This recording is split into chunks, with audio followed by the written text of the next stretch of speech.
Okay.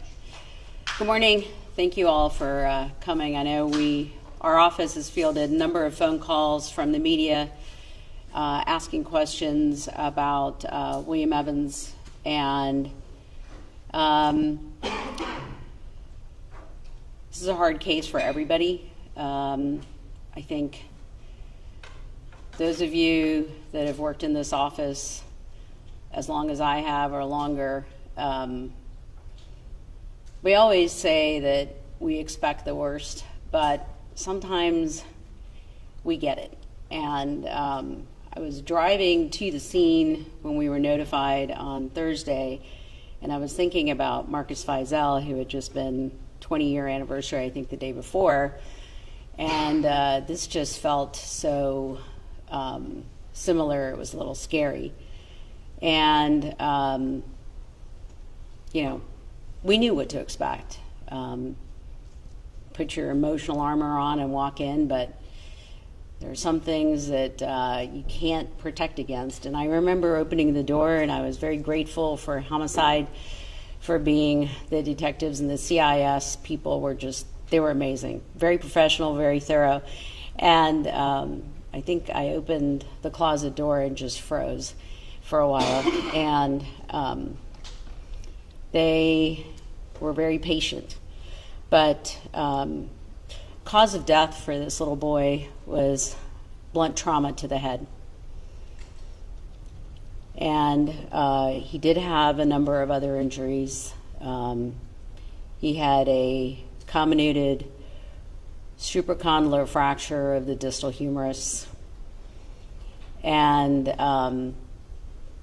then he had bruises that were too numerous to count and of various ages.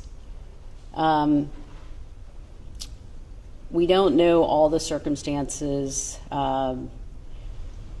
Yes, I know you already have information that he was bound, and yes, he was bound when we found him.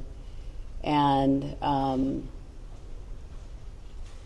as far as I know, the investigation is still going on. I know there were some arrests. I don't know anything about the arrests or the people that were arrested. There were no other children found in the house, just him. And we thought he had been there for at least a day. So other than that, I don't have a presentation for you. I don't have photos. We don't do it's too graphic, and we don't want to do that to anybody, especially out of respect to his grandparents. But I can answer some limited questions because it's still an ongoing investigation. So other than that, I really didn't have any more to offer you. We can get you that information in the form of an email. And as far as any other details in the autopsy, they're not really that relevant to his cause of death. Dr. Smarco, do you think the homicide took place in that house? It's really hard to tell, and I think that's something that Cincinnati Police is going to have to investigate. When we were there, we found little bits of evidence that we collected, but nothing to indicate a major trauma scene in the rooms that we were in, but we didn't look at all the rooms. So I know Cincinnati Police and CIS were being much more thorough. They covered floors that we did not go into. Dr. Smarco, can you describe where that blunt force trauma occurred on the head, and do you know what the murder weapon was? No, there are, as far as the murder weapon, there are some things that we're looking into that could possibly represent the murder weapon. As far as on the head, there were a number of different areas on the head. When you said he had been there for at least a day, he had been dead for at least a day, or he had been in the closet bound for at least a day? We think probably dead for about a day. Can you talk more about what that humerus fracture means to a layperson? It's an acute fracture, meaning it was a new fracture, and it takes a fair amount of force to cause that kind of a fracture, and the bones were separated, to put it in layperson terms. Can you talk about the overall health of this weight, that sort of thing? He actually was in the 50th percentile for weight and height, and he looked fairly well nourished. So we don't think he was malnourished. You mentioned bruises of varying stages. Do you know, I know Cincinnati Police said in court they believe he was being abused for at least 2 months. Is that your belief as well? It would have been over, I mean, some of the bruises are older than others, so I couldn't give you a date exactly or a time period, but over a period of time. Was the trauma on William's body standard with those of physical abuse, or did the markings suggest a pattern or a specific purpose behind torture? You know, I don't know how to answer a specific purpose for torture, because I can't think of anything like that for a 7-year-old.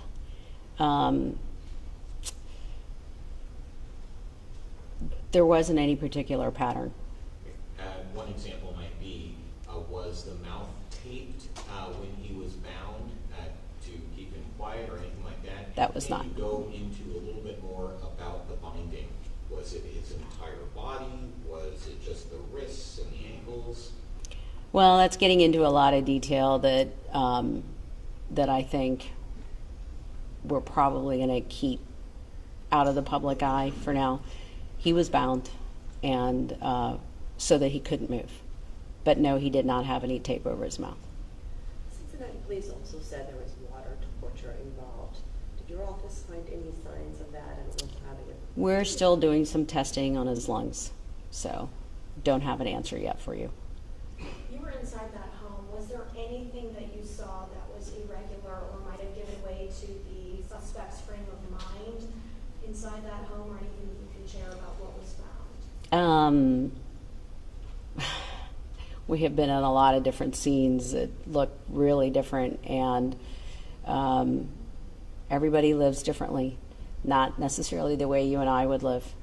So was there anything to indicate to me that there was intent? Or no, I mean, it just looked like a messy house, but a lot of messy houses that we've gone into.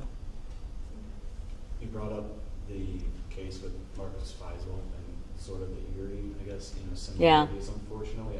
What kind of, for you, I mean, what emotional toll does that take, considering, what you've seen, and now 20 years later seeing something so similar? Well, that's what I was saying. Driving to the scene, I literally said to myself, I hope this is not a copycat situation. And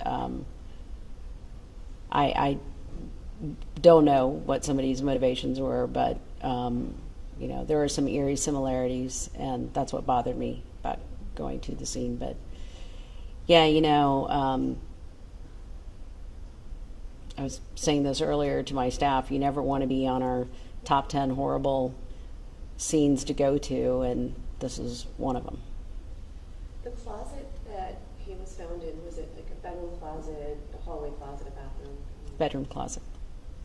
Do you know if there was a past medical history for this boy? In other words, had he been taken to the hospital with injuries in the past? We're still waiting for a lot of the medical records. To my knowledge, I don't have any indication of prior admissions, but we're still waiting for a lot of the medical records. You mentioned he had numerous injuries on his body. Do you know, have you been able to say what caused any of those injuries? Was it falls? Was it physical abuse? No. And was there anything on the outside of the body to indicate what may have caused the break in the humerus? Other than the bruising and the swollen arm, as far as a weapon. What was his humerus hit? Was it snapped? It's hard to tell, but it was a direct impact of however it happened. But yeah. I know you were there primarily for the body, but when you were at the scene, was there anything that occurred to you about the suspects? Were they present when you were there? No. The house was empty when I was there, except for him. You mentioned it looked like a normal house. Did you see any weapons? We know one of the defendants has a past with a weapon. Did you see any weapons, any ammo, things like that? Yes. we did. Can you There were- describe that? Well, there were firearms in the house and ammunition in the house. Can you describe the firearms as long guns? I honestly, I was just taking a quick walk through just to make sure there weren't anybody else and the other. You'd have to ask Cincinnati PD. They collected a lot of the evidence, so you'd have to ask them specifics. That bedroom he was found in, was it his, or was it? I don't know, actually. I mean, there was a playroom with a lot of Legos and things outside of that bedroom, and so I don't know if that's where he and his mother stayed. I know we've talked a lot about the extent of injuries. I guess I'm curious, as far as the cause of death of blunt force trauma, was that fairly obvious to determine that as the cause of death, once the autopsy was performed? Yes, it was. And even at the scene, I was, he did not have a skull fracture, but I thought he did when I was there at the scene. So yeah, it was pretty obvious that there was trauma to the head. Are you able to determine if he died on impact or if he? I would love to be able to say yes, but I don't think that we could have determined that. I mean, it takes some time for injuries, and there's brain swelling, and so. Again, I know that your primary focus was the body, but did you notice when you were walking around, were there pictures of the boy on the wall? I didn't see any. No pictures of the boy on the wall, I don't remember seeing any. just some scant toys? Yeah, I mean, I wasn't looking that carefully for a lot of the other stuff, but I did notice, I had to walk through a room full of Legos to get to the bedroom, so. Was there an indication that any other child lived there?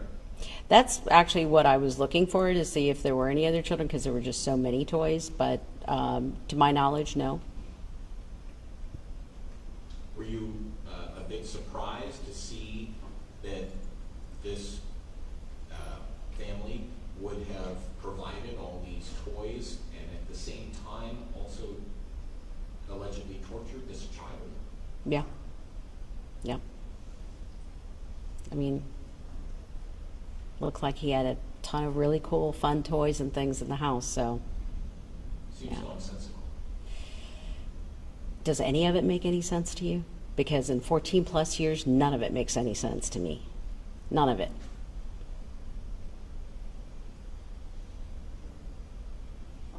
Is there help available for your office and first responders? Because I know the first responders are struggling. Yeah. So we do have some support dogs that come in, and we do offer employee support. And I have my birds and my plants. Dr. Swargo, what happens now? Now we continue the testing that we're doing on the additional tissues that I mentioned, and we will finish up our investigation and provide whatever information the prosecutor's office needs and that CPD needs. And if they have any other questions, we can look into that. We have released his body to the funeral home already. So at this point, our investigation continues with our laboratory testing. Any indication that there were, excuse me, I'm sorry, any indication that there were drugs that were administered to this child? We're waiting for toxicology results. So we haven't ruled that out. Of course, we do the toxicology testing for that. So there's toxicology, DNA testing, all of it. Everything that our lab is capable of providing, we will do. Cincinnati police also indicated there were burn marks. Did you also find that? There may have been a couple of small, very small marks that might have been burns. And again, that's something that the pathologist will be looking at under the microscope. Any indication of sexual abuse or anything like that? We never rule that out, especially on child abuse cases, so we always check, and that's part of the DNA testing we do. Thank you. Thank you. Thank you all for coming.